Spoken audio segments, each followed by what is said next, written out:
Greetings and welcome to the United States Transhumanist Party Virtual Enlightenment Salon. My name is James Strole II, and I am the chairman of the U.S. Transhumanist Party.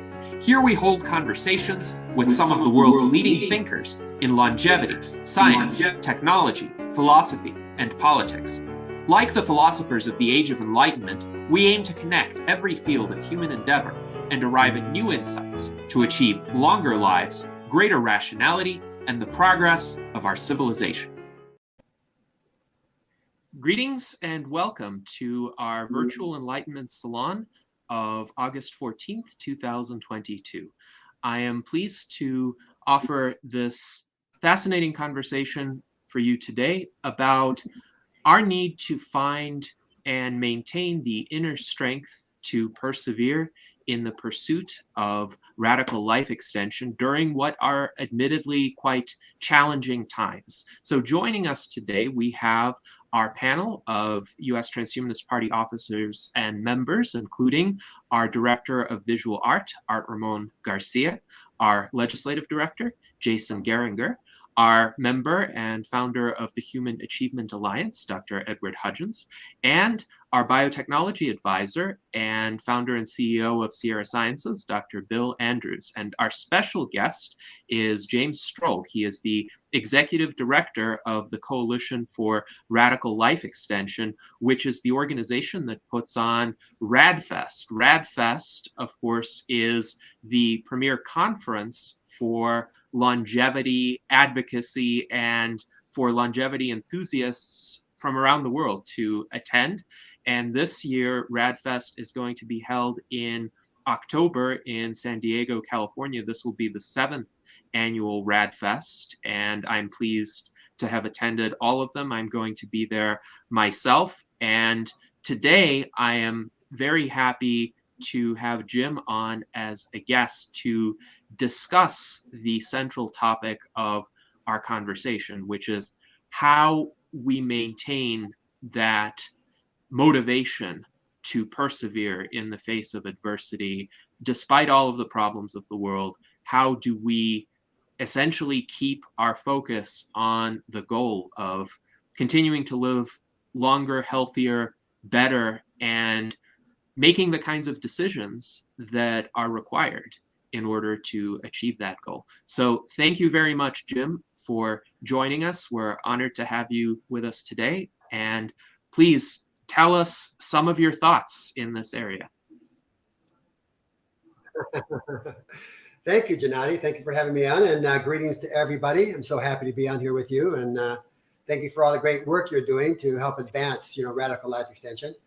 I'm just going to begin by telling you that I think what I'm going to express is something probably all of you have kind of one time or another asked yourself, because this journey that we're on, as magnificent as it is, I mean, to me, going for super longevity, radical life extension, immortality, whatever any one of us in this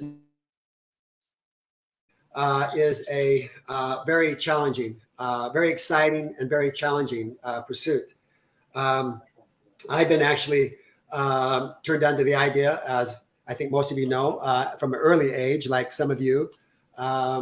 I was 11 years old when I first began to have thoughts around, why can't we end death? Why can't we have, what's called heaven here on earth is how I thought about it at that time. I saw that something was wrong, with death. I had a person that was very close to me. That was my first experience. My grandmother died, and I was very impacted by that. And so that led to me having a feeling that, hey, something's wrong. It was painful to have that experience. I felt like that's not the way life should be. And I when I asked my mother, I said, when am I going to see, grandmother again? She said, well, when you die and go to heaven. And I said, oh, well, that didn't sound too good that I had to die first to see her. And so, I was a kid, but so since then I've pursued, though, I had this in my heart because my mother said, hey, why don't you pursue that idea of creating heaven here on earth and ending death. And some of you share those same things. Bill Andrews, for example, Dr. Bill Andrews has shared his experience of that, of his dad telling him at 11 years old to pursue curing aging and death. And Bill's had that in his person all this time. And I think Gennadi's expressed, you've expressed to me that you've had this feeling about life of ending death. And so what is this? What is this that's in our bodies? What is it that connects us this way when so much of the other world, the rest of the world yet, doesn't get it for various reasons? And this is a huge discussion, but I had a personal experience. I'm just going to cut right to the chase on this. I had a personal experience about 4 months ago is when it started. And I was, having kind of a very, I'll say, deep conversation with myself. I kind of call that a travail, and about, hey, what I'm feeling now and what I'm seeing in the world with all the conflict. And I'm talking to different of our top scientists and doctors throughout our network that are sometimes having, big issues, not only handling patients sometimes that are so sick, but also being able to get funding, some of the scientists for the great work they have, and the difficulty in that. Even though there's a lot of good projects that are underway, many of these maybe I get the feeling sometimes are misfunded. The money isn't going to where we can really make the difference. And so we have all these issues that we're still dealing with. And I thought, I don't want to be just another generation that passes this, this baton, onto another generation. And I think so much is lost when we do that. I felt like this aging and death needs to be cured, within our time. We need to do everything we can to reach it. But I thought at the same time, it's going to take an enormous amount of energy, maybe way beyond what I have right now in my own person. Even though I'm healthy, I'm strong, I thought, this is, as I begin to look at it, this job, this work is so much more than we even realize. I mean, that's what I think. I mean, it involves so much, not only getting the funding, the support for all these great protocols and the work being done, but the issues we have of people conflicting with it, the criticism that sometimes we have to face, and also the challenge in this day and age of just staying alive long enough to live forever. And so these are huge, but yet I think it's a beautiful adventure at the same time. But I started thinking, hey, what is it going to take? And I thought, so as I kind of gave to this in conversations with myself for a while, I began to feel that, it's going to take something stronger than what I'm feeling in my own person at that moment. And like I say, this was about 4 months ago. And I thought, what is that? And that's where I came across, and I'm just going to use the idea that there is a immortal bloodline, that is I'll use the term in our bodies. And many of our scientists have talked about the innate ability, the potential of immortality in the body, the germline, et cetera, et cetera. And what I'm just calling this today is the immortal bloodline that is in our body. It's really in all of us, and it's in there for us to tap into, something we've never tapped into before. And too often we're looking for everything on the outside of us for our strength, when really this immortality is going to come from within us. We're the creators, and by having this strength, by tapping into this, what I call the immortal bloodline, is going to give us that strength and that clarity, and I'll say the inspiration to really manifest what we're all dreaming about. But to me, unless we tap into something like that, the energy we have, the power we have to do this is limited to really get it done within the time we want to get it done. So I kind of look for, you might say, some type of supernatural strength beyond what I had experienced in myself. But really, I had a person tell me, well, it's not just, when I expressed this to a few people, it's not just supernatural. It's something that's really there in the body that we haven't maybe tapped into yet. So as I begin myself to open myself up for it, to tap into that, I begin to feel, I would actually sometimes when I go to bed at night, I'd lay there and I would have conversation with myself, and I'd get to this and about this bloodline, and I begin to feel a new energy. I mean, interesting enough, I begin to feel a new energy and excitement I haven't felt for years. And if anybody knows me, I'm an excitable person. I'm an inspirational guy. But I begin to feel an energy and excitement I've never felt before. And I begin to feel an opening of visions of how to get this where we want to get it. And I begin to share it with other people. And when I begin to share that with other people, it stirred in them. You might say it stirred in them. It triggered in them this immortal bloodline that is innate there in our bodies. And they begin to share revelations and begin to feel an energy that they haven't felt before. And this just wasn't some, airy-fairy thing. It was very, very physical. And so as I began to pursue this, I actually, I was telling Bill Andrews this morning, I actually came across some writings of Jesus. Now, I'm not religious. And in fact, I'm an agnostic from that level. But I see Jesus as a man that actually religion was created after him. He was before Christianity.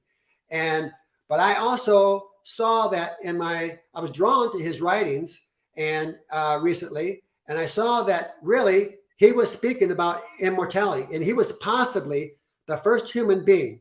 Now, this is like I'm saying, this is just my personal experience in this. He was possibly the first human being that actually was able to experience a full manifestation of this bloodline. To me, he spoke about it. He spoke about life here on earth. He spoke about eternal life. And people would, at that time, would try to relate to him as it being spiritual lifestyle. But he said, no. He said the spiritual life had been going on for thousands of years. He said, I've come to bring forth new life.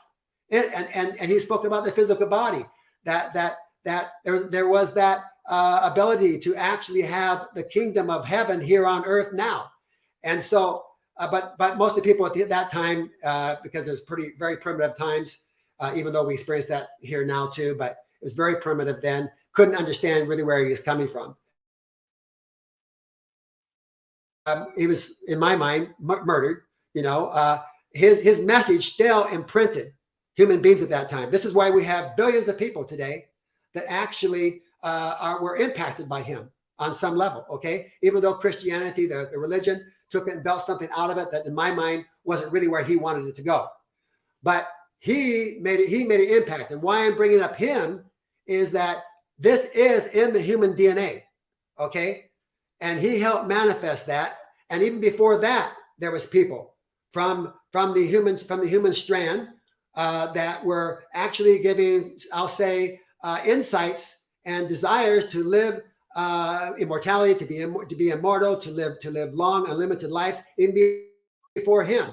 But they were more like, I'll say, inklings of it. They gave more just small insights to it. Whereas Jesus really had an experience fully in his body, I think, of being and talking of and being physically immortal.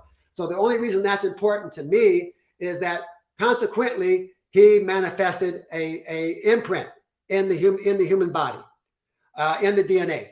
And I think that imprint is here today for us to tap into. Now, he said at that time that people come in and would do greater works.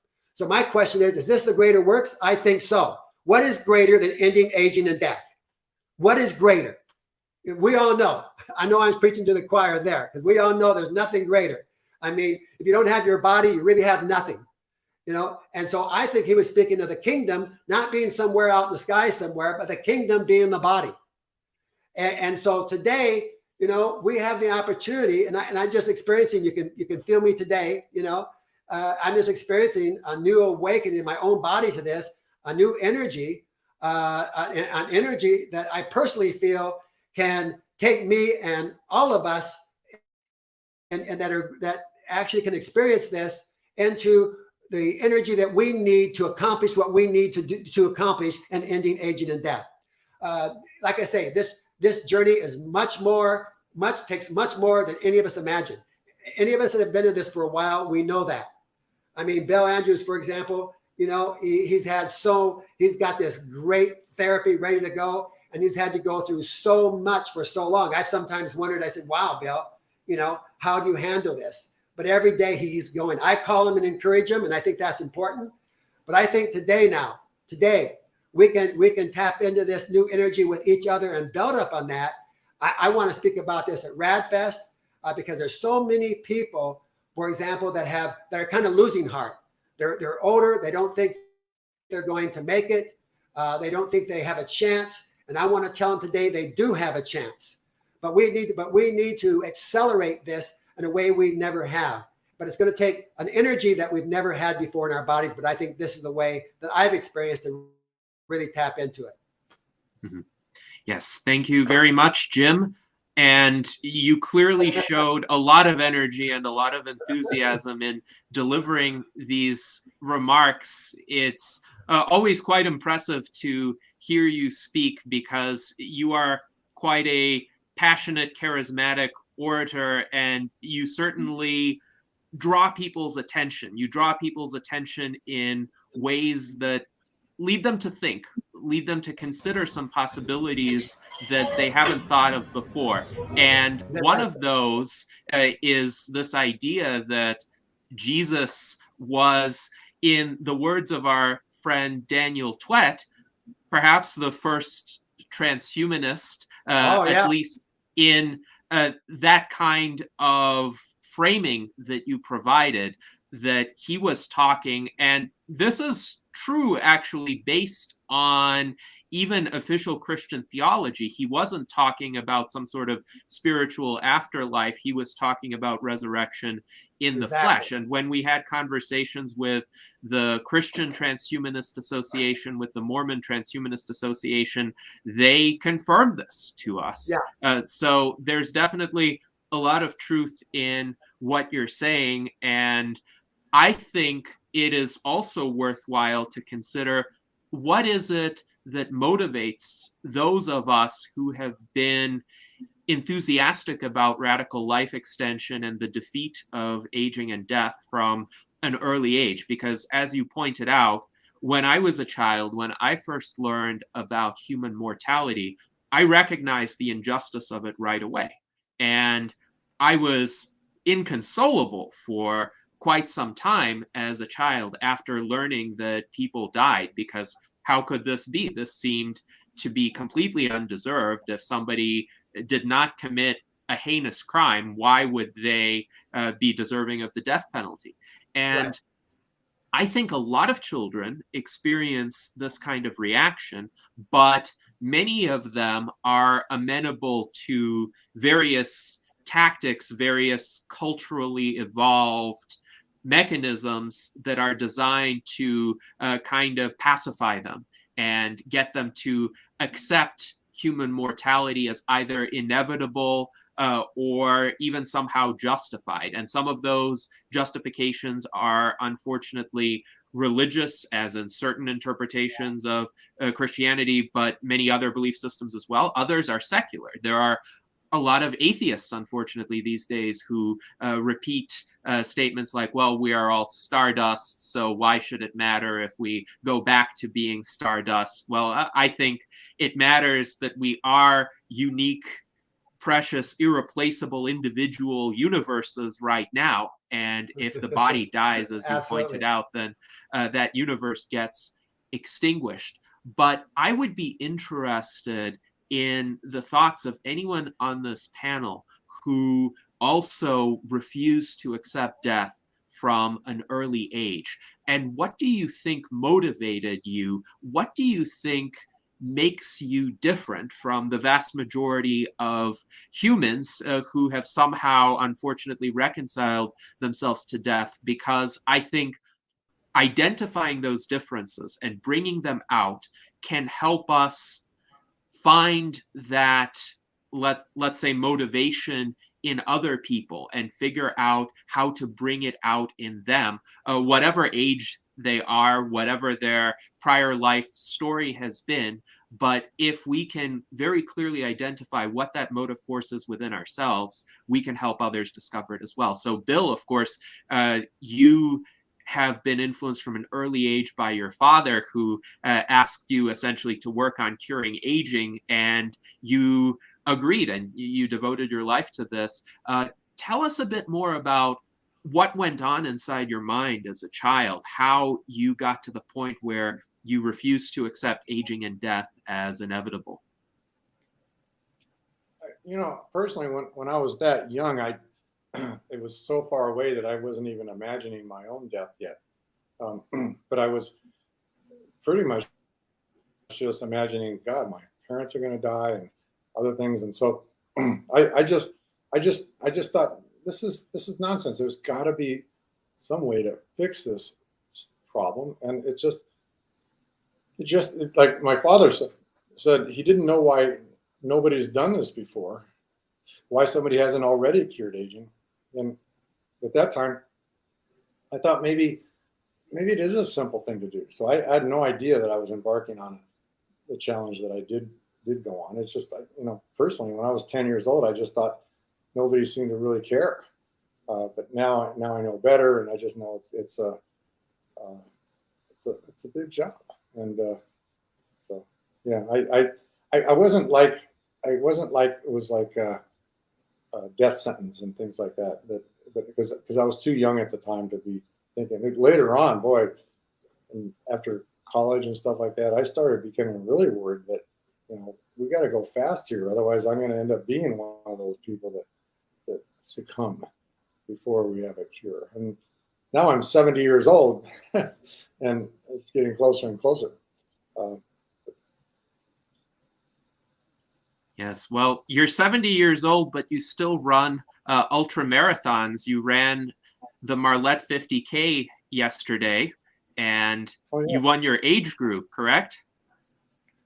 I was the only one in my age group. It's like, all I can say is that, well, I beat the other 500 million people that were in my age group who didn't even sign up. But yeah, it was. I'm surprised you weren't there, Gennady. I was expecting to see you there.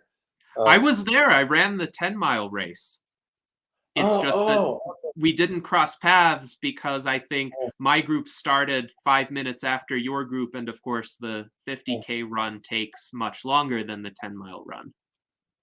And I was social distancing to the max. In fact, I couldn't even. I was in last place just because I didn't want to pass anybody because I'd get too close to them.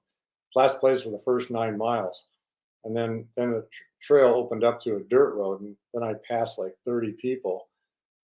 Finally started moving ahead, but it was like, yeah. So I was not socializing at all. I was kind of just there trying to protect myself from COVID and be able to do the run. Glad to hear you were there. I thought you'd be in the 50K though. Mm-hmm. And I think this should be quite an inspiration to a lot of our viewers that indeed at the age of 70, Bill is far ahead of everybody in his age group who isn't doing these kinds of long distance runs or who can't do these kinds of long distance runs for whatever reason, because Bill has maintained excellent health and the ability to engage in what is a very strenuous activity. I know because I've run 50K races with large amounts of elevation gain. This was like 4,500 feet of elevation gain. So clearly this, going back to our discussion about motivation, the motivation to continue to live, to continue to achieve what it takes to stay in good health, this is present to an immense extent within Bill. Now, Ed, what were some of your early experiences that shaped your motivation to pursue life extension? I think Ed is giving us a thumbs up. But, I just wanted to say, as a 70-year-old who jogs, I want to compliment Bill on that. Yes, indeed. Thank you. Thank you. And I'm also curious, when did you first encounter the idea of human mortality, and how did you respond to it? And how did you come around to supporting indefinite life extension? So Edward or anybody else on the panel, if you have thoughts to share.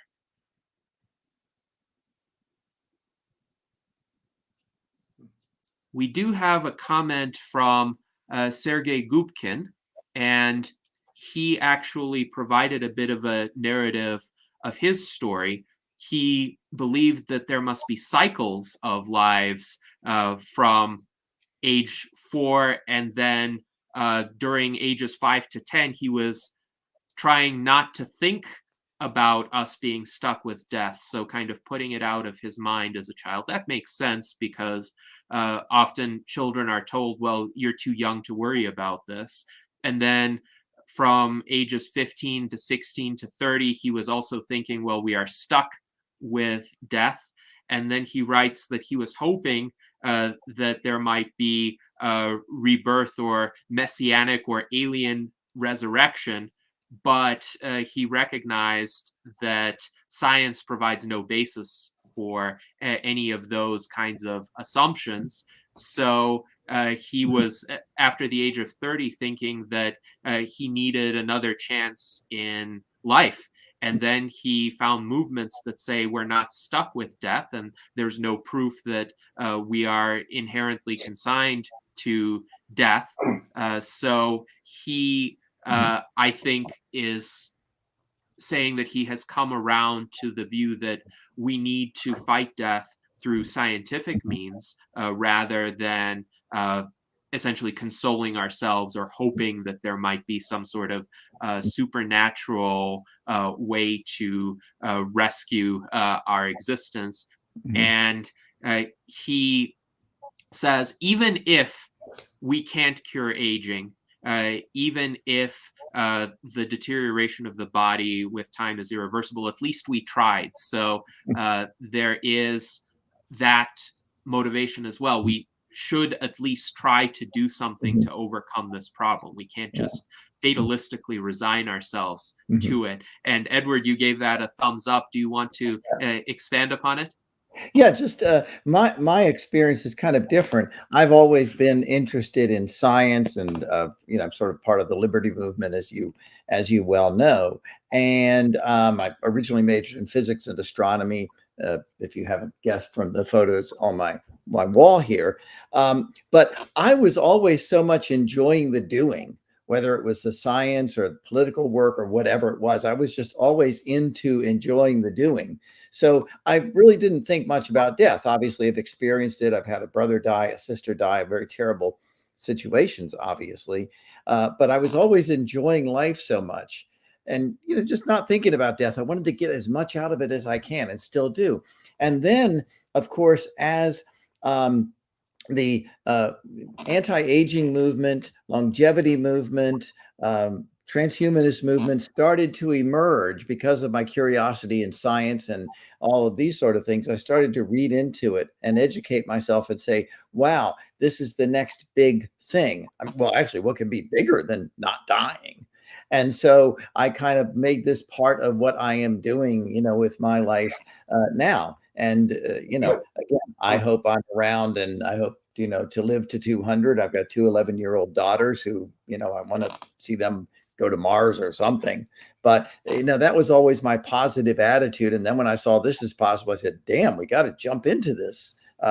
And part of what I'm trying to do is, as you know, form alliances, coalitions, and so forth of those across political spectrums, because what does that matter if you're going to die? And to make this a framing issue in our culture and in our society. So just the excitement I get out of life, and then being able to do this, it just all pulls together very nicely. Yes, indeed. Thank you, Edward, for discussing your motivations, and certainly with regard to your goal to live to 200.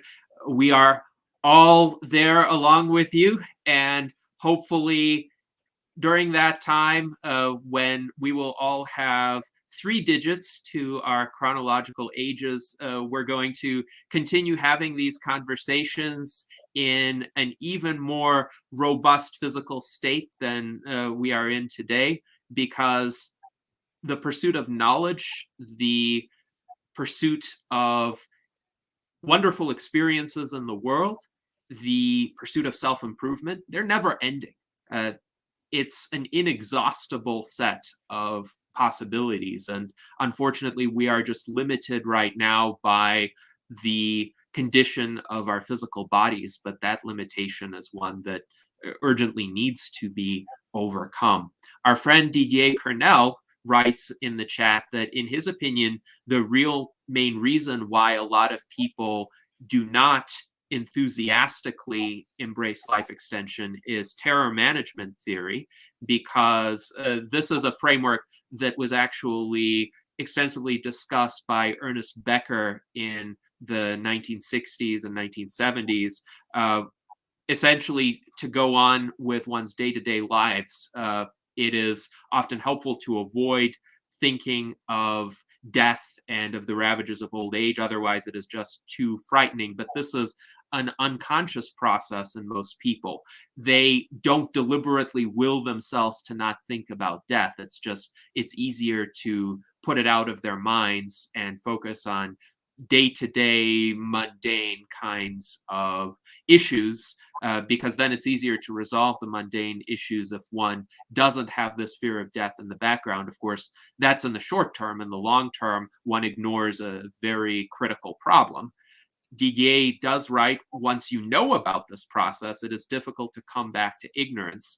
Sadly, this unfortunately faces a reality that, at least in his view, we're not sure if we will escape death of old age. It depends on how much effort we put into that goal. It depends on whether, not just as individuals, but as a civilization, we amass the will and the resources to pursue this fight to its conclusion.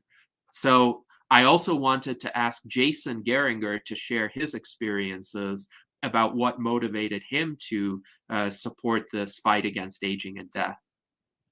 Well, it was kind of Bill Andrews, really. I mean, when me growing up, I've always been a real big fan of science, okay? And, in the back of my mind, I believed that science eventually will figure out a way to do almost anything. But for some reason, I never even gave aging a thought. I mean, I just, sort of inherently thought, well, that's always going to be impossible. So I can kind of see where, the layman is going to think, well, that's just, not true. But then, it really, really turned a corner when I watched Bill's presentation and he's breaking out the nuts and bolts of the science. And I was like, whoa, this is for real happening, So, even though I wasn't paying attention much, how, like DDA just said, how can you unlearn that? No, I'm all in now. Now that I know the science is coming, I'm with it. So here we go. That's it. Yes, indeed. Yes, indeed.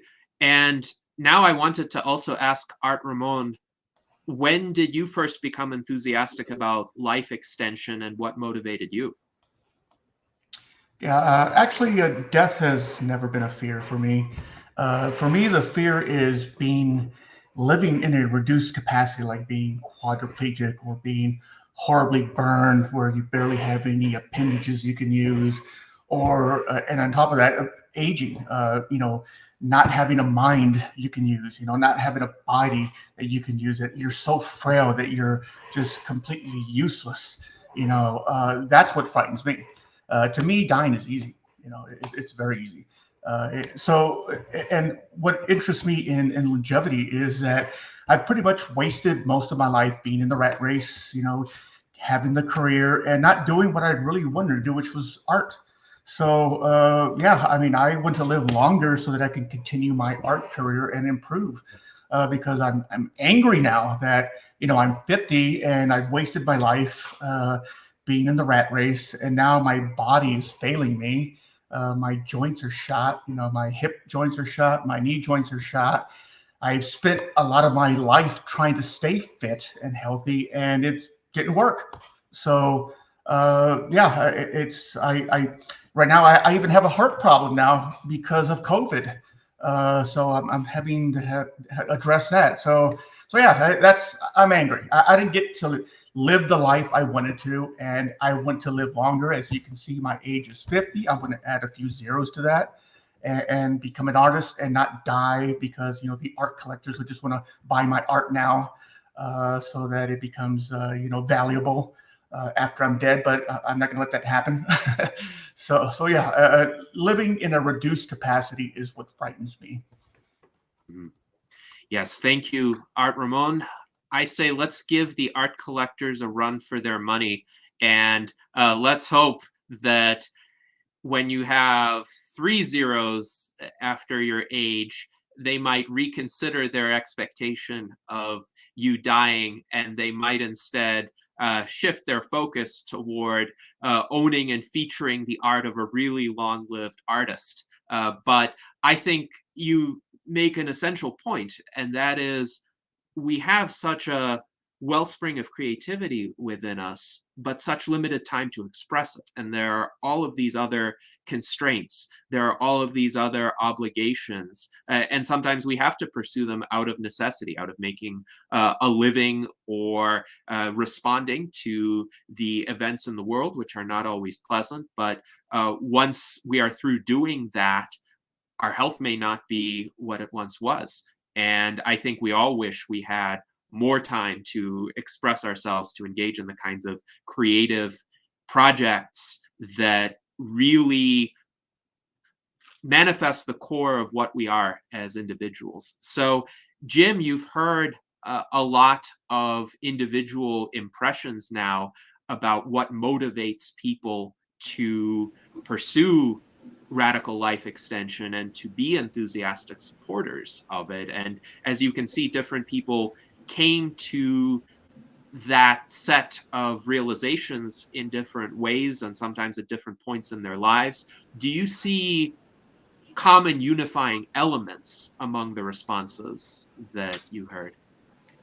Oh yeah, even though they're all different, there's different distinct personalities involved, and they're different. I say yes, a commonality, and getting back to what Art was expressing a little bit, and I think everyone, I think, if not consciously, unconsciously, feels this a little bit. But Art said it very well, that he's been disappointed now at being 50 and not, getting where he really wants to get, maybe wasting a great deal of his time.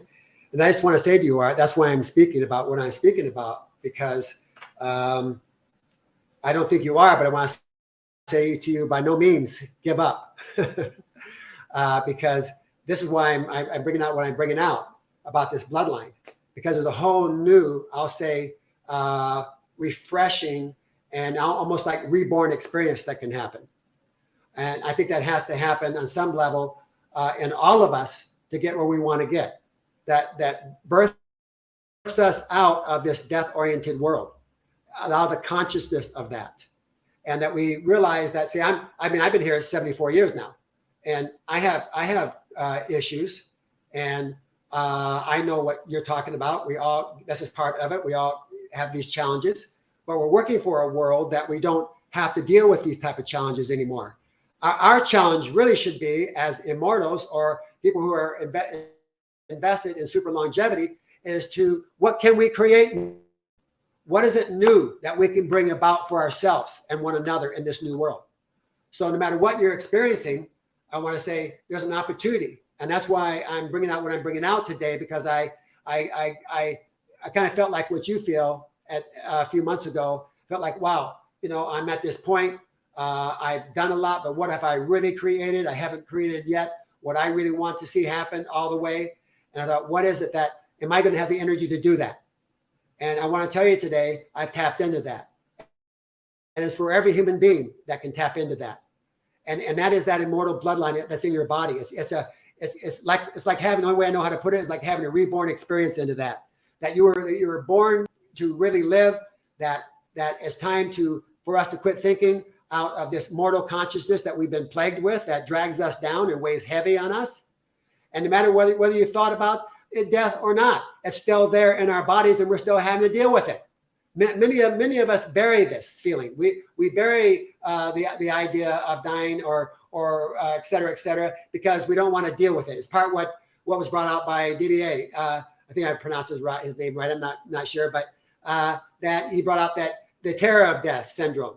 Okay, most people don't want to even talk about it. I talk to people about immortality. They say, "Oh, I don't even think about death," and it's not. And the real reason they don't is because they don't want to face the terror of it. But today we're people that are facing everything, and we have to. But we also can look at that we have in our bodies. I think we have in our bodies a super immortal bloodline that we can tap into, and then have, like I said, the best way I can put it is like a reborn experience, because I've had that now. I had an experience 4 months ago, and it's just growing in me stronger all the time.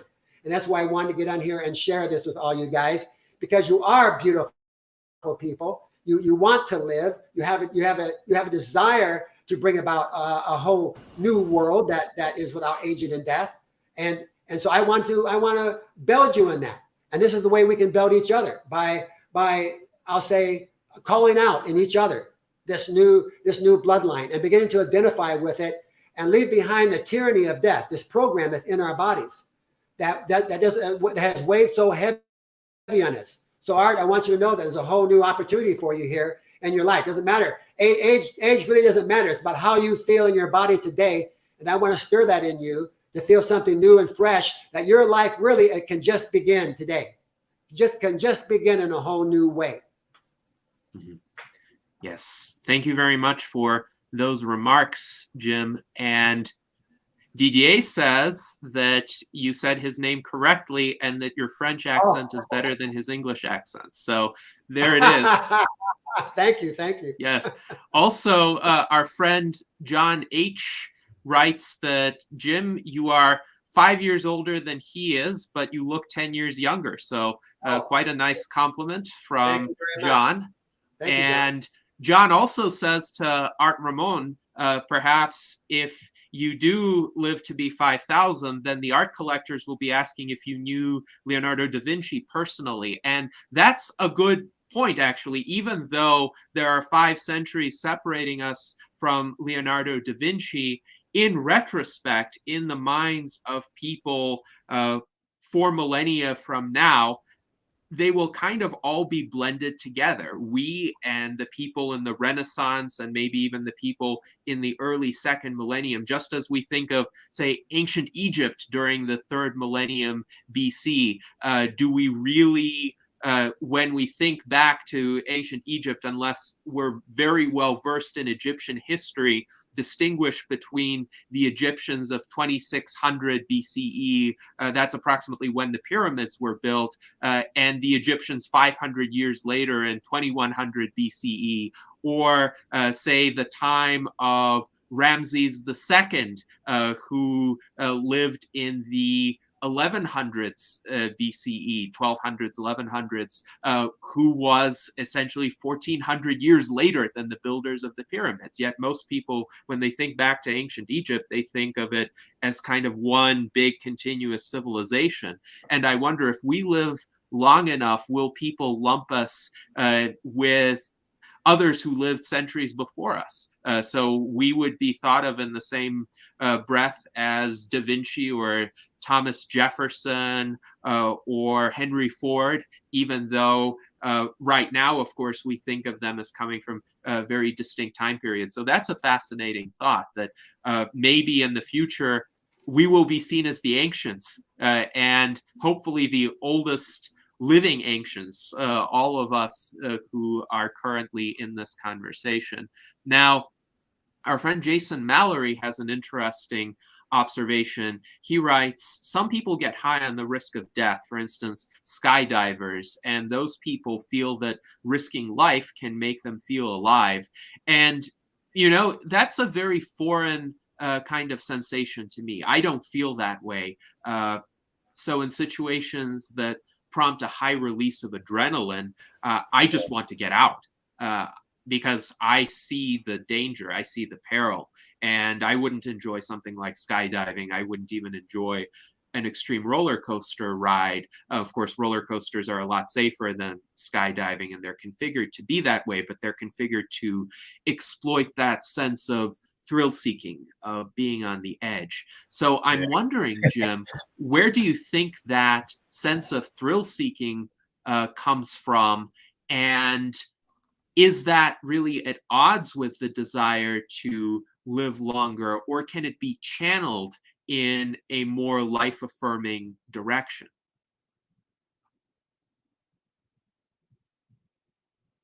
Let me take myself off mute there. Yeah, yeah, definitely. It can be channeled. I mean, there's nothing wrong with, there's thrill seekers and guys that I sometimes watch out close by me. There's several mountains. I watch these guys climbing these peaks and with sometimes no ropes or safety nets or nothing, or safety ropes. And I go, wow, I wouldn't do that. But there's something that, they're skilled in it. At the same time, I think I've always thought, well, sometimes we seek these death-defying feats because we're attempting, mortality, and it makes us feel, like you said, more alive. And so I think as people become actually more alive, because this has been the issue, people say, well, okay, we can live forever, maybe we'll cure aging and death, but we won't stop accidents. But the reality is we can stop a lot of accidents too, if not all of them, a large percentage of them. And that will happen as we create this new world. And because people will be more excited about life itself and the thrill of that. Right now, let's face it, I think all of us experience that with a lot of people. They don't experience the thrill that you do, Edward. I was happy to hear the thrill you experience, in just doing your work. That was beautiful. But most people don't experience that. You know that. We face people, they don't like their jobs. They hate their life. They can't wait till Friday. When it's Monday, they say, oh no, they're back in their work. So they get no thrill out of life. I'm thrilled to be alive because of what I'm doing too, and no matter what the challenges come up. So I think, I do think that there's a thrill in living that more people will need to take on. And that's part of our job, I think, to transmit that excitement about being alive, because there's been more excitement in people about dying and going to some heaven somewhere, some place they make up, than there is really the excitement about being alive. So this is all why I'm talking today about what I'm talking about, because again, I'm tapping into this, and I'd like us to even discuss that more as we move along, not only today, but I welcome any of your comments to me after this. Email me, feel free to call me. We talk about it at RAADfest, more about what is it what is the common denominator in our bodies that we can tap into that will give us the strength, the excitement, and the energy to achieve everything you want to achieve. Yes, thank you, Jim. And it seems to me perhaps this immortal bloodline that you mention is inherent to all humans, in the sense that humanity is the species that strives to overcome its limitations. By nature, we're not content with the status quo, and we have certain faculties, we have our rational minds that enable us to solve problems, that enable us to create a better world than the one we find ourselves in. But the clear expression of that motive can sometimes be difficult to reach for some people, precisely because they're beset by so many challenges, and it's so easy to excuse or rationalize away the pursuit of indefinite life and just say, well, death is a reality that we have to somehow accept. But from the earliest human history, I think some people have rebelled against death. And we see that, say, in the Epic of Gilgamesh. We don't know who the author of the Epic of Gilgamesh was, but it's interesting that perhaps the first work of literature in human history talked about overcoming death and the quest of King Gilgamesh for immortality. So there's some attribute of humans that is inside us that can be brought out through certain techniques that I think drives us to live longer, to overcome our mortality. And I wonder, Jim, in terms of ways to bring that out in people, especially people who might not have been convinced of the necessity of radical life extension as children, but who could still contribute to that pursuit. What do you think could be done? What do you think is effective in this regard? Well, in my experience at this point, the most effective thing is to be able to have communication like we're having today. okay, and and continue this conversation, because within everybody, okay, is that we've had to deal with is a certain, I'll call it duality that we've all had to face. We have the mortal programming. We've been programming that from our genetics. We were all born into this world of death, so we have that program in us. And for some of us who have broke through that more than others, that's what we're after. But we're also in us is we have this immortal programming. We have this immortal bloodline in our bodies, this immortal innate ability to live. Okay, and almost like this primal scream to stay alive in our bodies. But it's what we feed, right? It's the dog you feed that flourishes, right? And whatever you feed in your body is what's going to flourish. So that's part of what I'm saying here today. Let's feed this immortal bloodline. Let's try this. Let's go to places we've never gone before, because it's got to be there. It is there. I know that I've experienced it in my own body. But what is the depth of it? How far can we take it? How much ability? What capacity does our bodies really have to really regenerate, to really feel an energy like we've never felt before, to really create the task we need to create, and support the science we need to support. So yes, the best way that I have experienced in my own person is this type of communication we're having today. This isn't just words we're sharing with each other, although sometimes we just get caught up in words. We're sharing information that is actually can change the DNA, can change the response in each other's bodies. And it really creates a power of moving together that we've never had before. And this is what we're in such desperate need of in this world today, right? A power of moving together for something higher, a higher purpose than just arguing and criticizing each other and being down on each other. We need a higher purpose. And to me, that higher purpose is to come in contact with that higher purpose in our bodies of staying alive. And really the true potential, the true meaning of what we're really about. And that's being physically immortal. And that's that immortal bloodline in our bodies. It speaks out to us, and we're calling that out to each other. Mm-hmm. Yes, thank you very much, Jim. And we've had some quite intriguing feedback from our viewers. So on the subject of thrill seeking, John H. wonders maybe we'll be able to have avatars which experience death-defying thrills and will connect to them vicariously. So a kind of have your cake and eat it too type of situation. It can already be done in virtual reality and in a more rudimentary way through certain computer games where one takes on the role of a character in a more extreme and somewhat dangerous situation, but one isn't physically exposed to that danger. So perhaps for the thrill seekers among us, those will be acceptable substitute experiences as long as they're vivid enough, but they can still stay safe in terms of their physical and biological bodies. That could be a way to bring them on board in terms of the pursuit of the preservation of the self, and they still get to have the experiences they want to have. Sergei Gubkin writes that this idea of death being something we've got to accept is similar to accepting tyranny, poverty, unjust imprisonments, wars, other hardships in life. And if we resign ourselves to them being inevitable, then we set ourselves up for a certain failure. On the other hand, if we choose to fight them, if we choose to resist them, then at least we have a fighting chance. And I think that's a very important observation. Now, Edward writes in our internal chat on Avatars and Thrills, see the opening of The City and the Stars by Arthur C. Clarke. It's also one of the first transhumanist novels. And Edward, do you want to say a little bit more about that?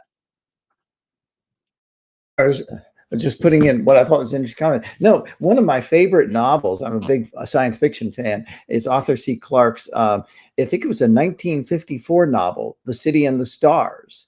And it starts off with, these folks in what looks like a real thrilling adventure and so on and so forth. And then it suddenly stops and the sort of not giving away the whole novel by any means. But what you discover is there's this civilization on Earth 1 million years in the future. And they're all confined to a city. For some reason, they never want to leave the city. It's the last human city. They're worried that, you know, space invaders had pushed everyone back a million years ago. But the interesting thing is, people will live a long but limited life, and then they'll walk into the hall of memories, and their beings will be saved in a computer, and then they will at a certain point come back and be reincarnated, so to speak, physically, with a lot of the memories that they had from their previous lives that they get to edit. And there's a whole thing about breaking out of the city and breaking out of this kind of prison that they put themselves in. But it's interesting that it starts off with this thrill seeking, but for this one character, that's not enough. He wants reality. Anyway, if for those of you interested in science fiction and Arthur C. Clarke, of course, I recommend that novel to you. Yes, thank you, Edward. And another quite fascinating novel, also from the golden age of science fiction, that I think relates to this conversation quite well, is Methuselah's Children by Robert Heinlein. Now, Heinlein wrote this in 3 installments in Astounding Science Fiction magazine in 1941, but then he published it as a book-length novel in 1958. But the premise of Methuselah's Children is that there is not so much an immortal bloodline, but a long-lived bloodline that was deliberately cultivated in this fictional world through selective breeding. So in that story, there was a short-lived entrepreneur named Ira Howard who died very young, but he wanted to advance the science of longevity and figure out how to make people live longer so that they didn't have the same predicament that he did. So he set up a foundation in the 19th century to essentially encourage long-lived people to breed with other long-lived people and essentially provide funding to their children. And over the centuries, this led to people living 150 to 200 years. And then the premise is these long-lived lineages called the Howard families have to conceal their existence from the broader society because essentially they don't think the broader society will understand essentially how they got to be so long-lived, and they might think they're concealing some sort of secret from everyone else. But the premise of the story is the secret breaks out, and this is sometime in the 22nd century when these families have to flee the earth on an expedited basis because otherwise they'll face extreme political persecution. And this book takes the reader through the journey of these long-lived families through the galaxy until they finally return by the time that the society on Earth is more accepting of their longevity. And they figured out actually how to engineer that longevity in others. So it's a fascinating concept. It's been discussed in science fiction as well.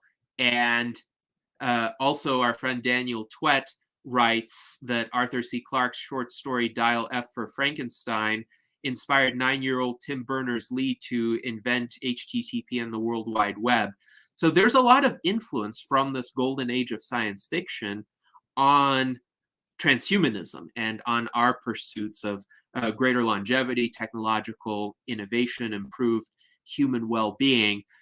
Jim, I'm wondering, what are your thoughts with regard to fiction and other kinds of artistic creation, for instance, poetry, in being able to inspire people, in enabling people to see the possibilities that could help in the pursuit of radical life extension? Oh, I think it's so important. I think it's beautiful. You know, we have people with us at People Unlimited here that write poems and stories. You might, I'm sure all of you know Joe Bardeen. He just wrote a play that actually was performed here in Scottsdale for a week. A playhouse picked it up, and it is all about his basically being raised and the contrast between his beliefs in immortality and his family, and the way he depicted it is really fantastic. He had very, very good attendance for it. it played for about a week here in Scottsdale. And then also, one of the first books I read that was inspiring to me was Jitterbug Perfume. I don't know how many have read that. You might want to look that up if you get a chance. Gosh, it was way back, I think, in the 80s. I read that. It was all about an immortalist who traveled. He would never die, and he all of his experiences through where all of his friends were dying, and the whole scene, and it was very fascinating. It was the first book I ever picked up that I found that was actually depicted immortality in some more, I'll say, real sense, other than making immortals be vampires or something. So yeah, I think arts are so important to be able to express what we're about, and they're so inspirational to so many people. I like to see more. I'd like to see more music and songs about it. Right? Yes, absolutely. I have a few musical compositions on the subject of life extension. Of course, the most direct one is Men's Struggle Against Death, which I composed in 2008. And I also have the Transhumanist March. Now, Joe Bardine's play is quite excellent as well. It's called Exit Dust. Yes. And there are some showings of it that one can find online, some recordings that I would recommend. Also, there is an essay that I wrote on Methuselah's children for anyone who is interested. This was an analysis that I published in 2014, the role of business and the virtuous cycle of progress, and Robert Heinlein's Methuselah's Children. So for anyone who wants to know more about that work of fiction, I would recommend this article. Now, Jason, you had some thoughts about thrill seeking that you wanted to express. So please go ahead. Well, yeah, I find there's usually two types of people. Like when you walk out to the end of the diving board for the first time, there's types that'll jump, and then there's types that turn around and just go right back. I was the jumper, and flipper and all kinds of stuff. Used to love adrenaline, used to get into sports and all kinds of stuff. But honestly, like I didn't like riding motorcycles because that was one's false move, and I knew I was kind of a little risky, so I just kind of avoided that because not a big fan of, didn't want to die. So there's ways you can do stuff that will trigger your adrenaline where you don't have to die over it. You can do sports. There's being up on stage, in front of a bunch of people or something. There's lots of stuff. So I don't see that the adrenaline is necessarily a bad thing all in itself. Them are the kind of peoples, those are your doers. Those are the people that, really do something. And we kind of need them people, but I totally see your point that, it's not wise to risk your life just for a thrill. But it is fun, I'll admit. Back to you. Yes, indeed. Well, it's interesting because that kind of thrill seeking, it does correlate, of course, with a certain degree of initiative and courage, which are important to achieve certain results in the world. And people like that, they often tend to have more energy, more of an ability to start ambitious projects without necessarily knowing what the outcome is going to be. So these are favorable traits, and we need to have those traits to some significant extent in our society for progress. But as you said, there could be ways to also channel that risk-taking or thrill-seeking impulse in directions that are safe for the individual body. And that way people get to experience the thrills they want to experience, but not be in serious danger as well.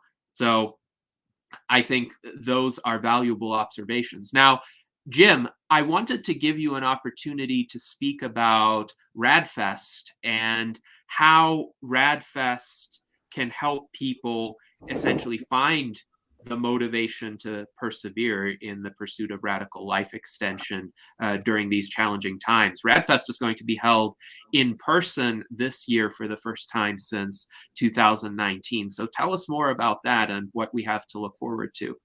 Yeah, thank you, Gennady.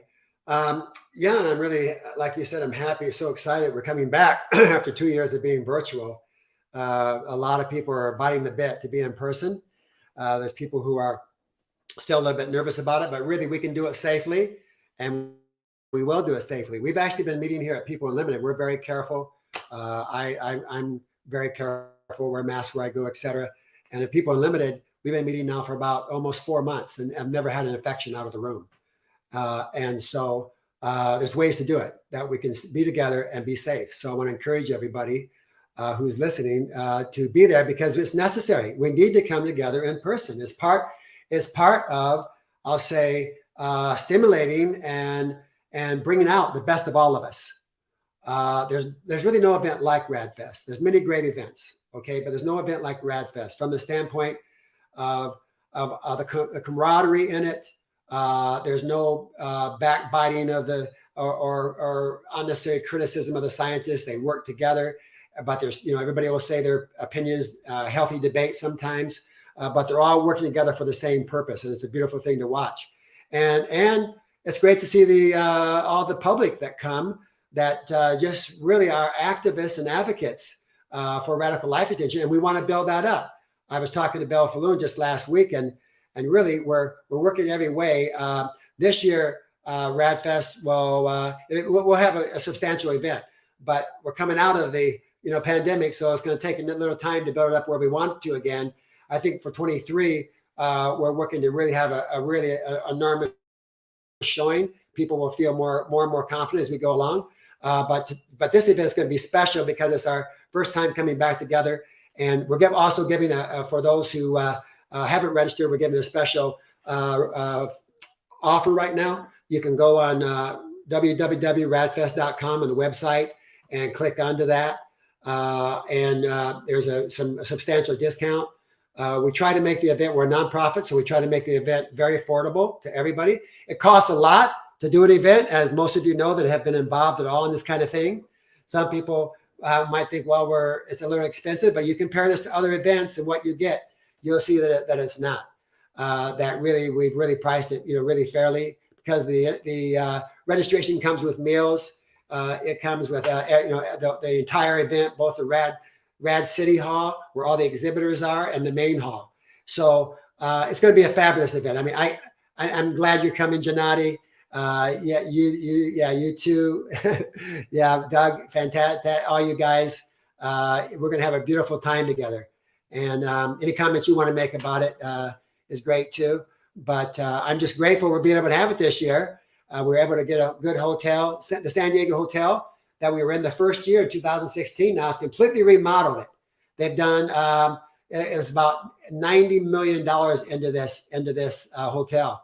And so it's completely remodeled and it's beautiful. So we're going to have a beautiful time. Yes, thank you very much, Jim. And for those who would like to learn more, please visit the RAADfest website. I have it posted here at raadfest.com. Also, please see this announcement on the U.S. Transhumanist Party website. It's entitled U.S. Transhumanist Party to Participate in RAADfest 2022.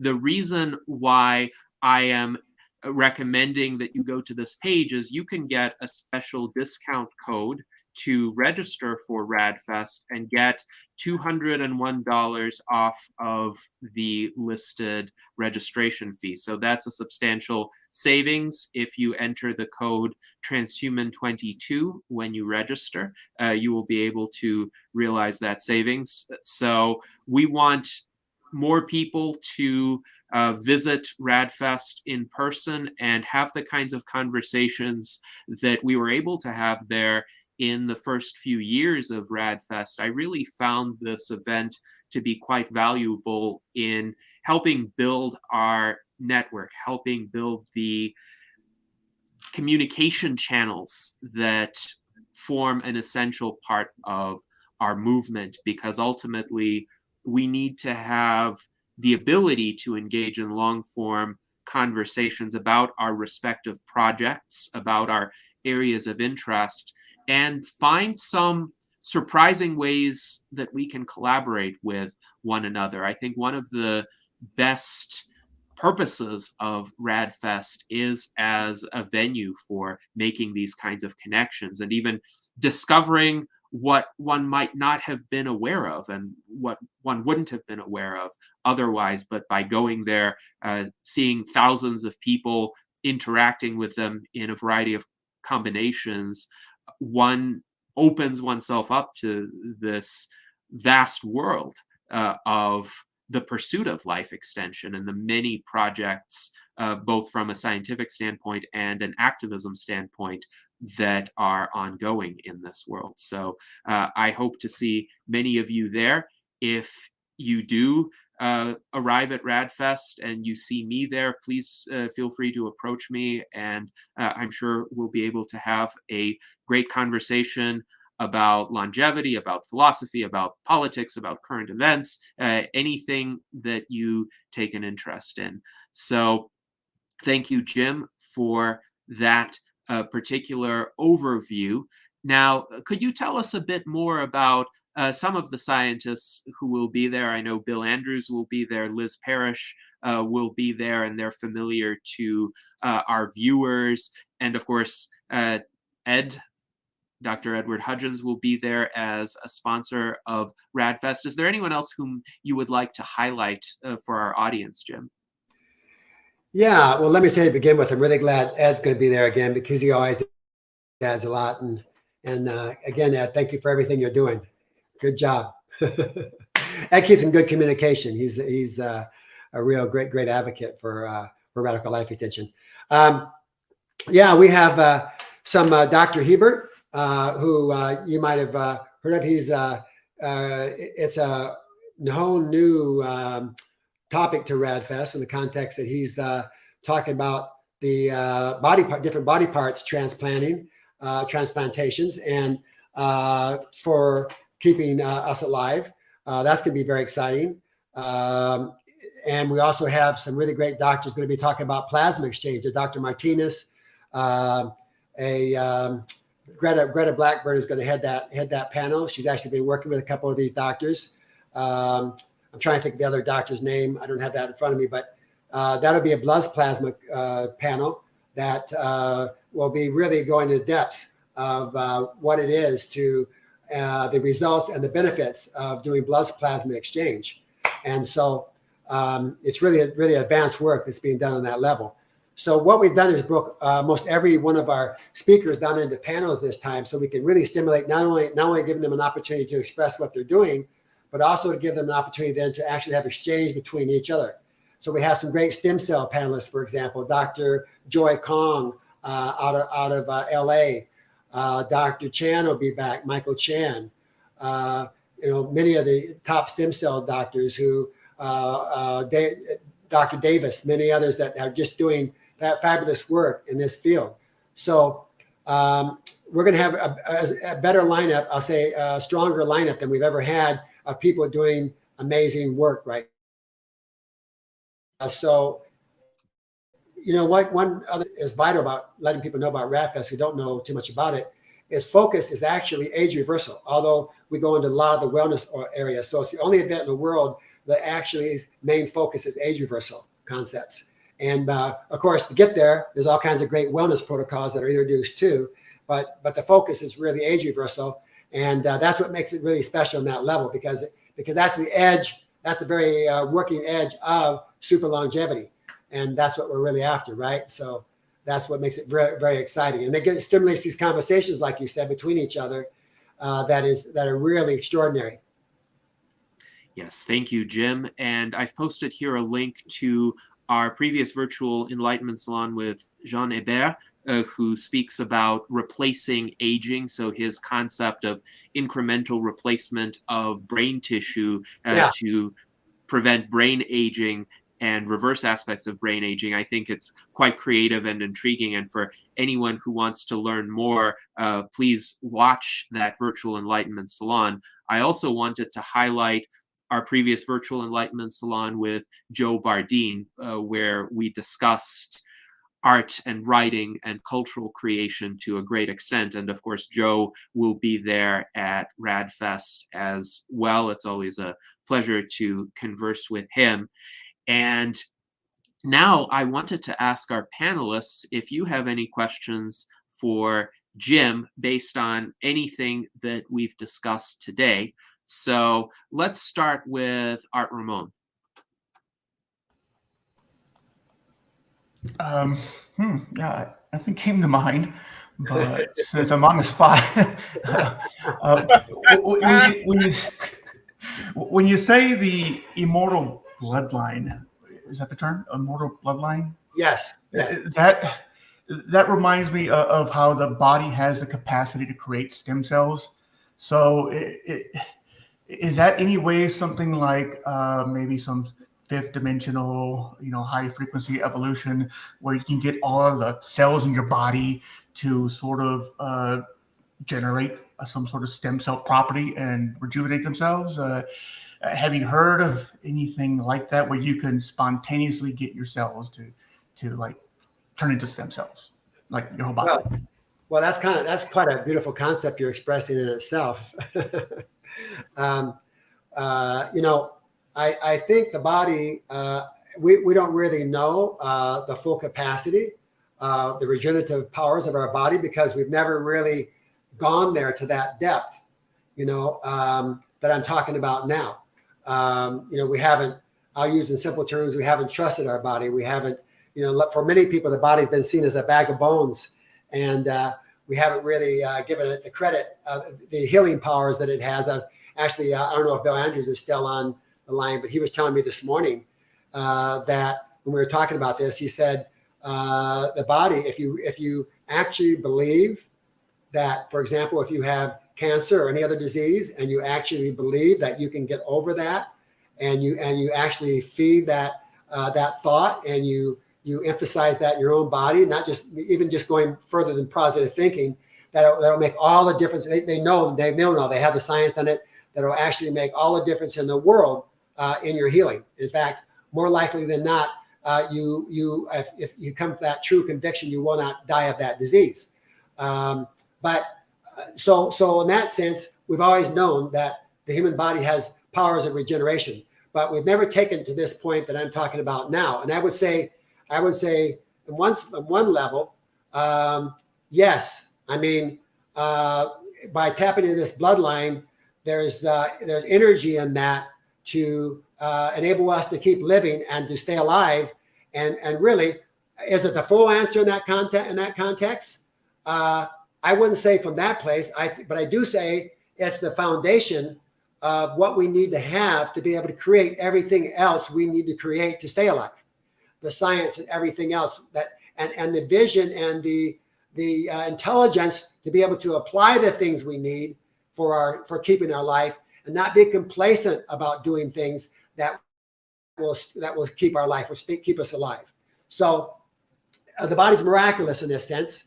And I think it is to a big degree about tapping into those miraculous powers that are there. One person said to me, well, it's not just, when I was expressing this to them, they said, well, it's not just miracles, because it's really, what we naturally should be. In other words, the question is, have we always been limiting ourselves because of our lack of understanding of the regenerative powers of our body? Have we always not trusted that? Have we always looked outside ourselves for the answer? And that's why I was talking about Jesus the way I was, because he was saying really at that time that the kingdom is here now, but nobody could get it. And what was he talking about? To me, he was talking about that everything we really need to begin to create life is in our bodies now. It comes from inside us, not from outside somewhere. So I would say, yes, there's a regenerative energy in our bodies to create. Who knows what that'll bring about? But for sure, by tapping in, I've experienced this myself. By tapping into this new energy in our bodies, we will have the foresight. We will create the opportunities, and we'll have the vision to create what we really need to create to be totally healthy, to really have the prosperity that we really want and the abundance of health for our bodies. So that's how I look at it. If that explains more where I'm coming from. Yeah, ever since I got COVID, I've been experiencing a lot of chronic fatigue, and I've been doing the cold showers like Wim Hof sort of recommends doing to put your body in discomfort, because he says that it helps your body generate a human growth hormone. So that's one thing I've been doing. I'm a little lazy about doing the breathing techniques, but Wim Hof, if you know of him, he's able to do some miraculous feats with just meditation and his breathing technique. So anything to add about Wim Hof? Well, I do. Yes, thank you for mentioning him. I love him. I do the saunas and the cold dips. They're fantastic. Now one other thing I'd say, just from experience from around the people that I know have had COVID and overcome it, and situations like you've got, it's also very important to do really high power right at this point for your health, high power intensive IVs. Okay, if you're not doing them, vitamin C, zinc, glutathione, these kind of things in them. There's probably doctors in your area that know these formulas very well. Most of the time you have to go to either a holistic doctor or a naturopath to get these, but they're very prevalent now. And if you're not doing those, I'm telling you, along with this other stuff, these people are getting amazing results from doing these IVs and doing ozone therapy. If you haven't heard of that, it oxygenates the blood. It kills viruses. It's been very successful. I don't know if you know Dr. Cleaver, Joe Cleaver, who's actually spoke at RAADfest several times. He's a big advocate of that. I was talking to him the other day. In fact, he will be at RAADfest, and he has a whole toolkit because he's always treating people with long COVID. And he actually, this guy is amazing. He actually was going from house to house during the main COVID, times where it was really prevalent everywhere and people were dying of it. He was going from house to house saving people's lives with these different protocols that he's got in his bag. But so if you want, if you contact me, I can put you in touch with him for more ideas too. But there's ways to get over this, what you're experiencing, this long, basically it's long COVID, it's COVID reactions. And so, we can help support you in that. Yeah, it's I've had the chronic fatigue like almost since mid 2020. I think I contracted it, COVID, in December of 2019. So I think I got like the wow, right from the variant, beginning. and it hit me hard for 3 days of hard, dry coughing, and then it seemed to go away. But then like a cough lingered. But yeah, since mid 2020, I've just had really bad chronic fatigue. And now I found out I had some sort of heart issue that I need to get diagnosed. It's like when I exercise, my heart rate goes up to like 145, 160, and then it just drops to below 100 and it stays there. And I'm continuing to exercise, but my body's not getting enough oxygen. So my whole entire body hurts. So I'm not able to push myself physically to stay in shape now. Because of this heart condition. Yeah, I understand, Art. It's a terrible thing, but you can get over this. And I don't know if you know Dr. Doneen, but she's also works with heart inflammation a lot. She's spoken at RAADfest. She's one of the best in the country around this kind of treatment. And she's up in I think the Oregon area. I don't know where you're located, but she's got also for helping take care of, because what's happened is you've created a lot of inflammation in your body from the COVID, and that's why you're really having this condition, and it's it's tearing down your immune system and creating a lot of like you say, wear and tear on your body and lack of energy, and so but there's ways to take care of this. So if you want to reach out to me after this sometime, I can help get you that information. Okay, I'll shoot you an email. Thank you. Yes. Thank you, Jim and Art Ramon. I think we are living in a very challenging time, particularly because not much is known about long COVID yet and what triggers it in some people versus others, how to deal with some of the effects. So really some creative thinking and creative experimentation are called for. precisely because I think through a community of longevity enthusiasts such as this one, there's a much greater probability of discovering treatments that work, discovering remedies that hopefully will help millions of people overcome this terrible condition. So one of the ideas that was mentioned with regard to regeneration is stem cells, and the resource I will offer is the Wikipedia article on induced pluripotent stem cells. So, of course, this was done in the late 2000s when scientists were able to take somatic cells of the human body, like skin cells, and regenerate them into stem cells. And that is a more advanced technique than just using embryonic stem cells. So science is beginning to figure out these regenerative mechanisms, but of course, a lot more study is needed. And hopefully at RAADfest, we'll hear more accounts from the cutting edge of the research, how it has advanced in recent years and what some of the emerging possibilities are. But I think speaking to the broader point with regard to motivation, the motivation within a community that is so enthusiastic about the promise of radical life extension can lead to more of these discoveries, can lead to more scientific studies being funded, can lead to more medical treatments being developed, because that enthusiasm can translate into the broader culture expressing this as a worthwhile pursuit, as something that people value.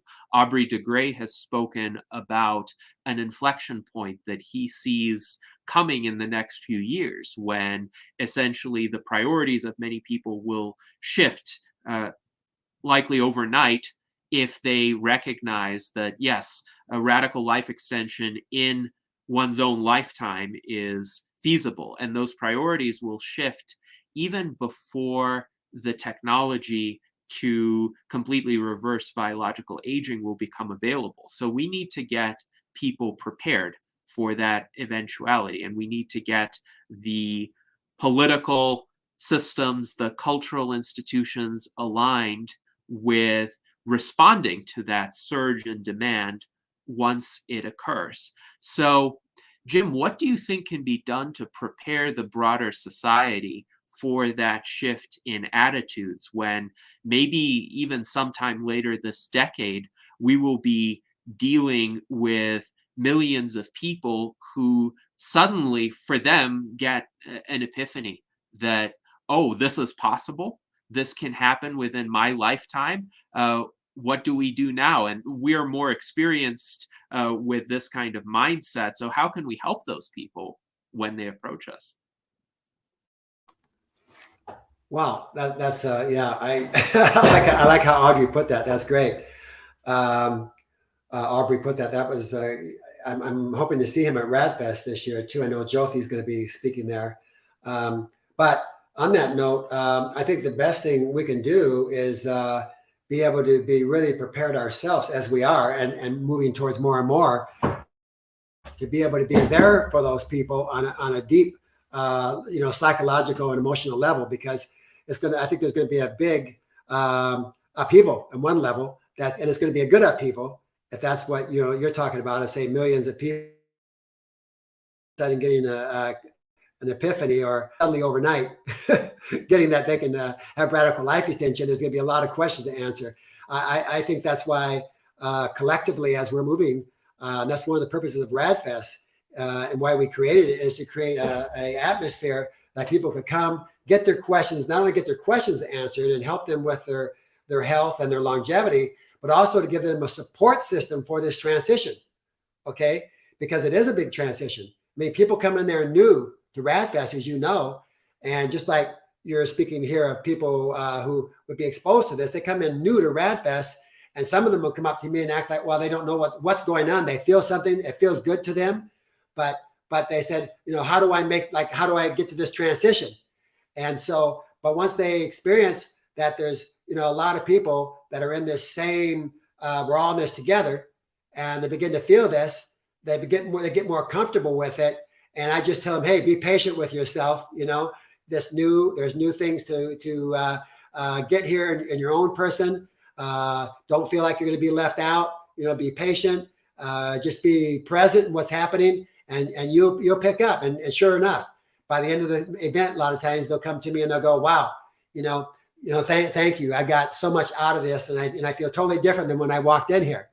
And so I think that's a big key thing for us, is to really be collectively moving together in a strong way, that we're ready for this big influx, because it will happen, like you're saying.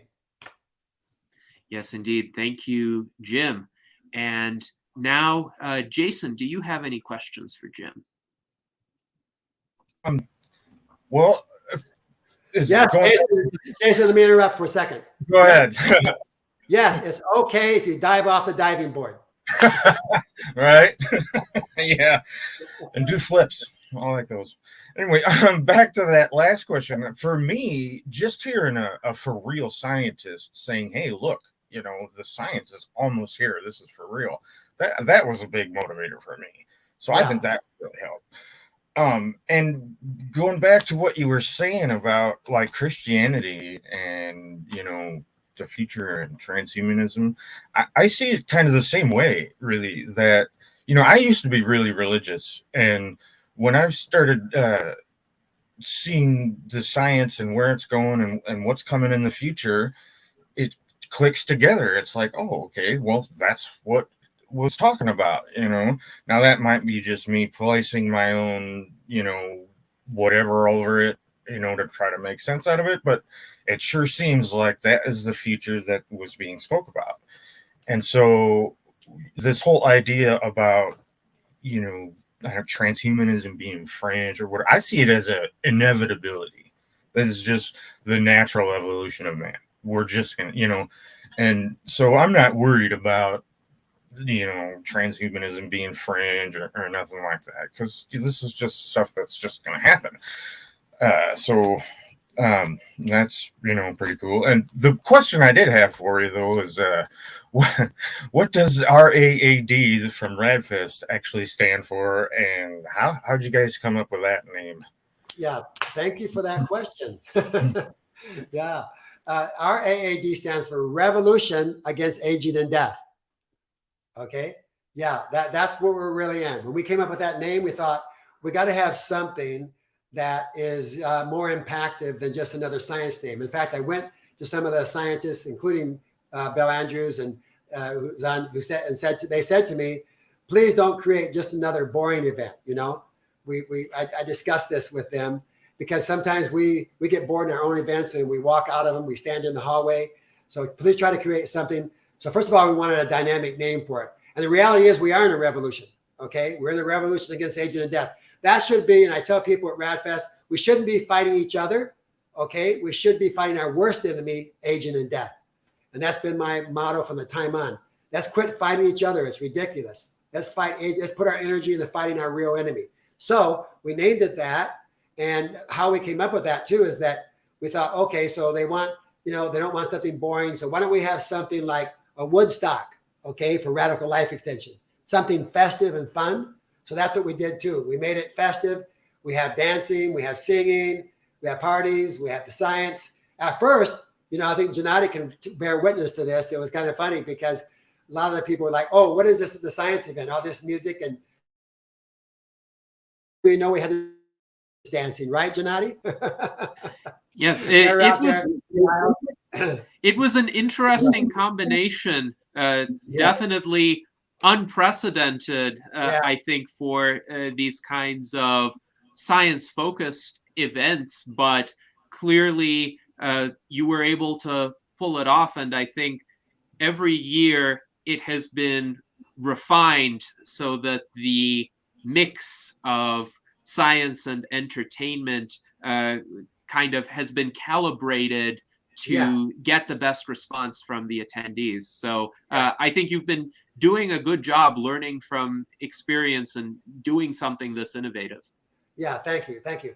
So a big part of that too is the science that we know has been very calculated, that music and entertainment, especially music, helps people learn, actually, to have a break in music, to have something, and even when they stretch out or dance a little bit, it gets that, both sides of the brain moving.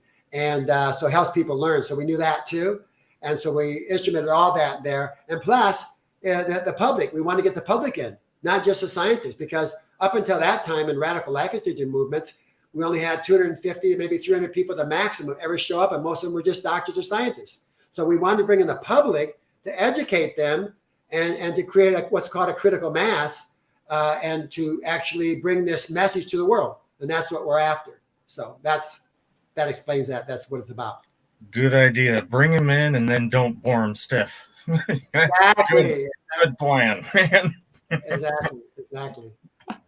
All right. So our friend Jennifer Hughes writes, every idea in history is fringe until it becomes mainstream. And this is in reference to the inflection point that Aubrey de Grey believes is coming with regard to the public acceptance of radical life extension.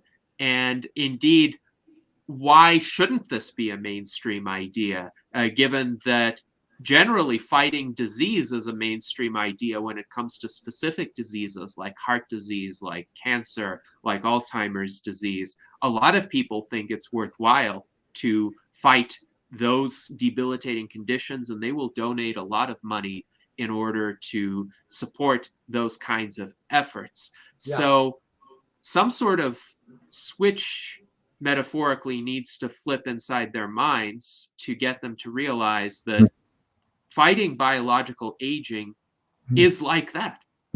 There is no essential difference between fighting biological aging and fighting those diseases that the majority of people agree are worthwhile to fight. Yeah. So, Edward, do you want to elaborate a bit?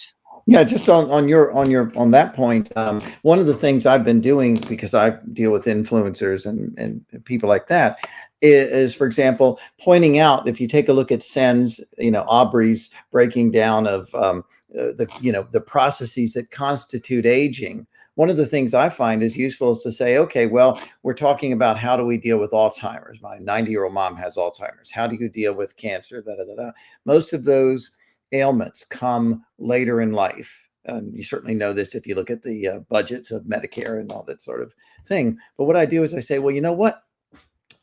Here are some things that you can do that are prophylactic, as it were, that could basically head off some of these terrible things before they happen.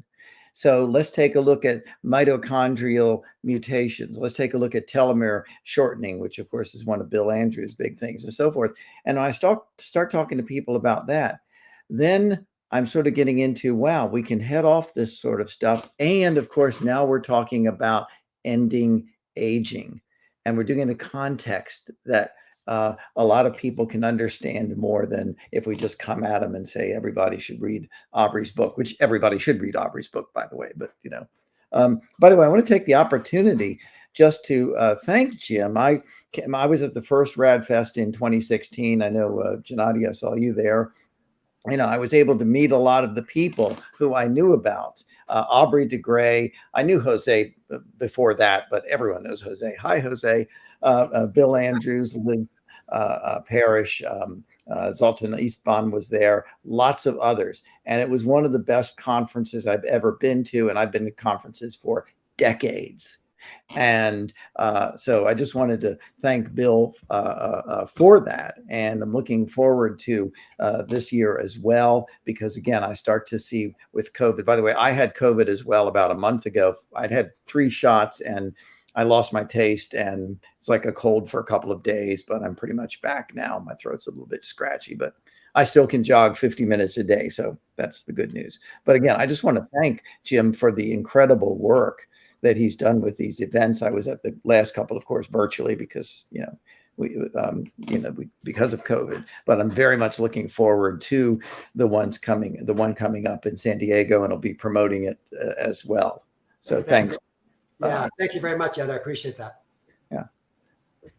Yes, indeed. And I think we're all looking forward to being there. I hope that the Biden administration, yes, there are Edward and Jose and Aubrey from. That was from Freedom Fest. Yes, Freedom Fest. I recognize the background in Las Vegas. Mm-hmm. Yes. Yeah, and that was one of the we had 2 or 3 panels, and we had a lot of people at Freedom Fest talking about how the real scientists that they were, getting, FDA was getting in their way. They had to go offshore. Of course, Liz wasn't there, but that's part of her story. And so again, I was able to make contacts with these folks, expose them to Aubrey de Grey, and basically this is how you expand the message and the vision. You do it that way. Exactly. Yeah. Yes, indeed. So I am hoping that by the time that RAADfest comes around, the Biden administration will fulfill its promise of getting the Omicron subvariant specific vaccine boosters out to the public, because I think for many people, myself included, that's going to greatly increase their comfort level in terms of traveling and attending large events. I would be essentially completely comfortable with attending a conference like RAADfest if I got one of those boosters. And that would be my 5th vaccine dose, by the way. So I think I've kept myself safe from COVID in part because I, let's say, maneuvered my way into getting a second booster in April, just before the wave of the new Omicron subvariants arose. So I was lucky in that way because of that temporary boost in immunity that I received. But having these vaccines specifically adapted to the Omicron subvariants, I think, is going to help a lot of people.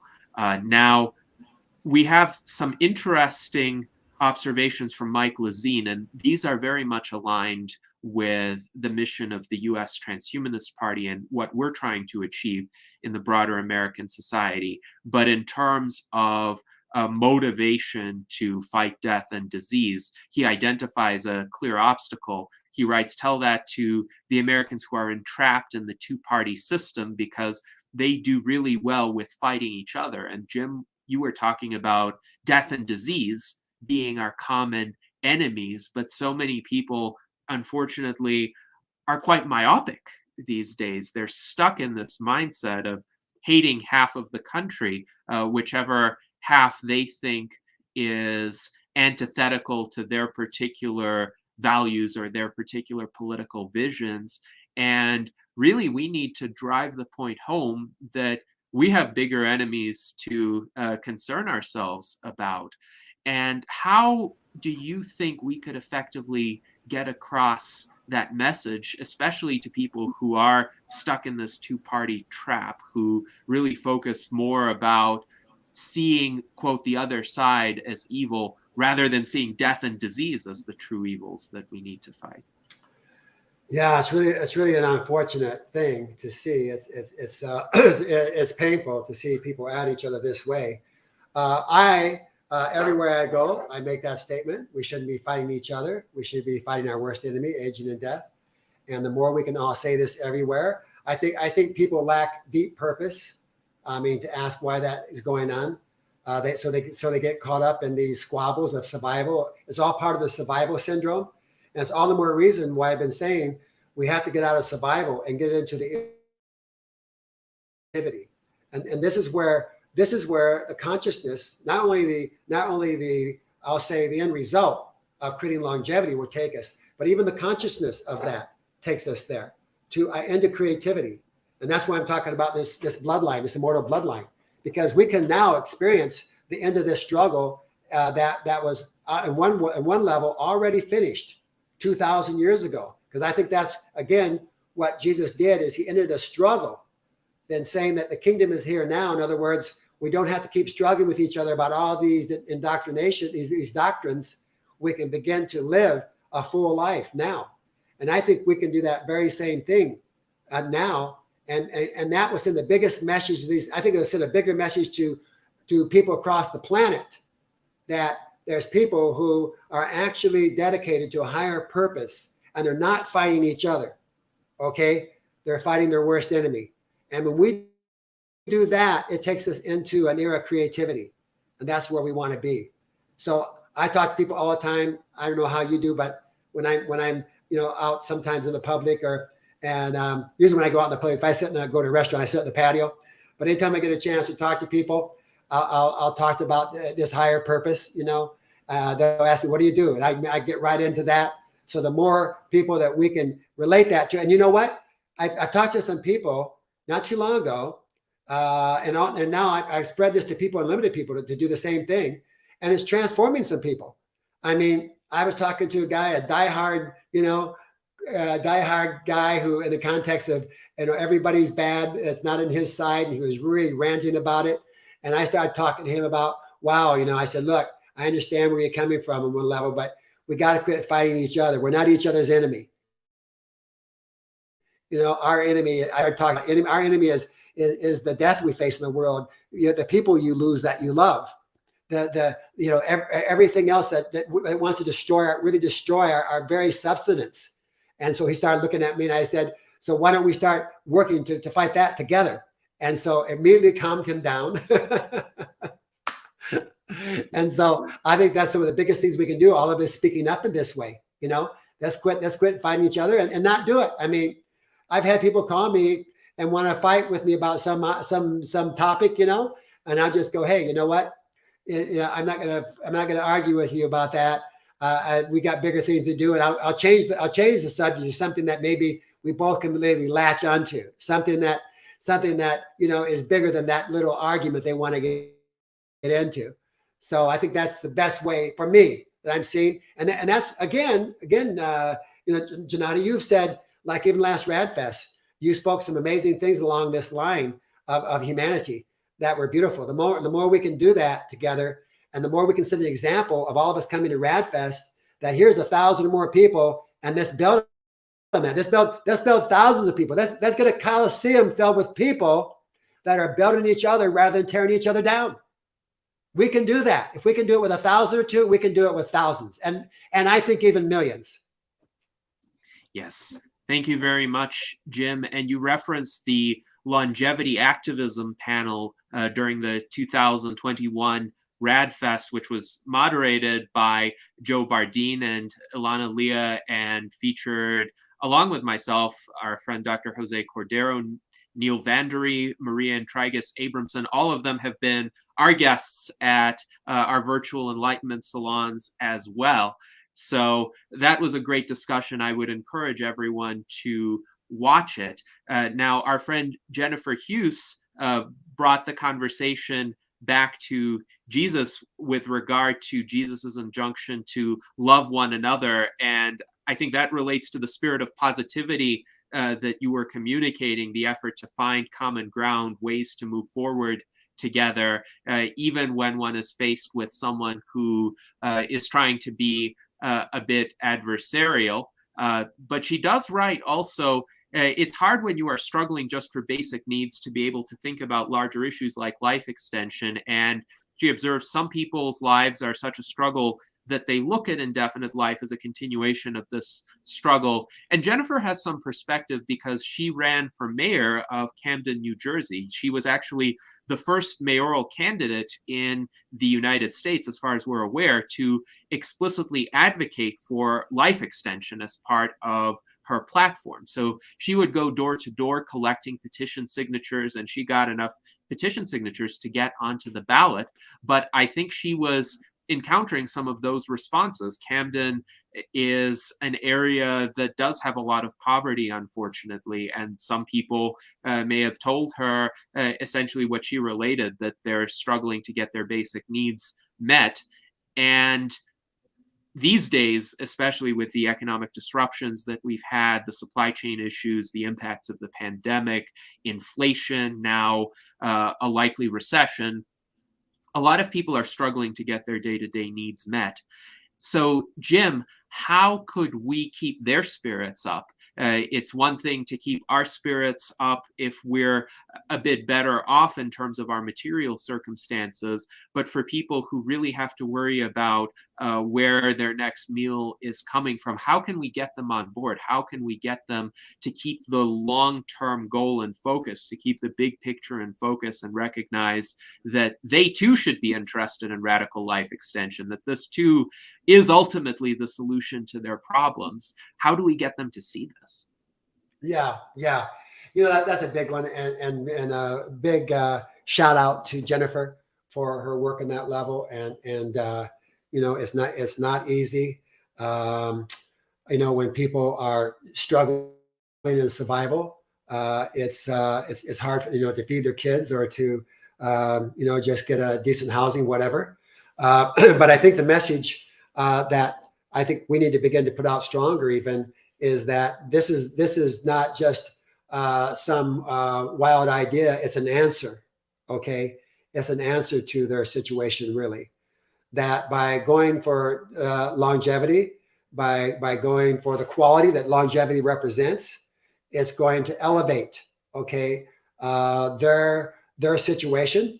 It's going to elevate for sure their consciousness that they're not just in a position that has to remain that way, that sometimes it takes time to get out of situations. And that's one reason why we want to create super longevity, is because really, as individuals, human beings that have lived, 67, whether it's 30, 40, 50, 80, 90 years old, we still don't really even know who we are as human beings, because most of us, all of us on some level, have been in survival.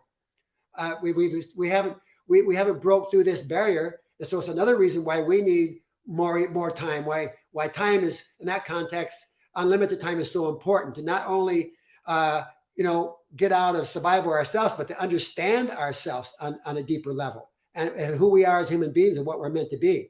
I know with people in poverty, in that context and struggling, also, I personally give to them. I mean, sometimes, money is a great thing.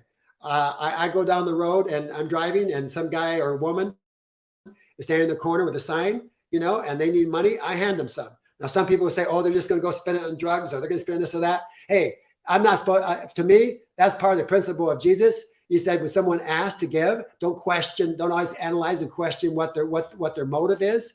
Let them do what they're going to do with it. But part of that is, and I had a guy, I gave other day, just yesterday, gave him $10, reached out of my car window, gave him $10. The look that was on his face when I gave him $10, and that lifted his spirit. I could have gone by him and just said, hey, brother, I hope you do well today, or have a happy day.